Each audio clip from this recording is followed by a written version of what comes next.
1400 ஆண்டுகளுக்கு முன்பு நபி முகமது ஸல்லல்லாஹு அலைஹி வஸல்லம் ஒரு விஷயத்தை கூறினார்கள்.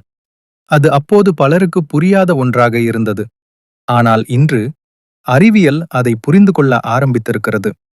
நபி ஸல்லல்லாஹு அலைஹி வஸல்லம் கூறினார்கள், உங்களில் ஒருவரின் பானத்தில் ஒரு ஈ விழுந்தால் அதை முழுவதும் மூழ்கெடுத்து எடுத்து விடுங்கள்.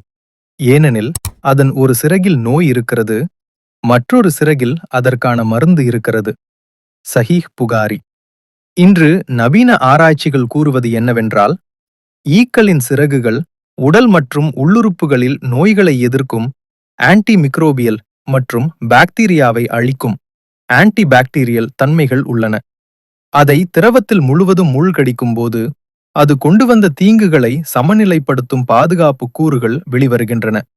அப்போது ஆய்வுக்கூடம் இல்லாமல், மைக்ரோஸ்கோப் இல்லாமல் ஒரு பாலைவன மனிதர் இப்படி பேச முடியுமா? இல்லை. அவருக்கு கற்றுக் கொடுத்தவர் அனைத்தையும் அறிந்த அல்லாஹ் தான்.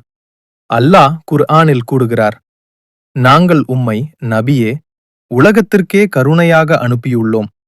21:107. இது ஒரு சாதாரண சம்பவம் அல்ல. இது ஒரு அறிகுறி.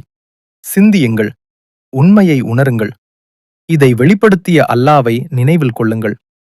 எத்தனை போதனைகளை நாம் புரியவில்லை என்பதற்காக சந்தேகிக்கிறோம். எத்தனை உண்மைகள் இன்னும் கண்டுபிடிக்கப்பட காத்திருக்கின்றன. இஸ்லாம் உண்மைக்கு எதிரானது அல்ல, ஏனெனில் உண்மையின் மூலமே அல்லாஹ். இன்று புரியாதது நாளை தெளிவாகலாம். ஆகையால் உங்கள் ஈமானை உறுதியாக பிடித்துக் கொள்ளுங்கள்.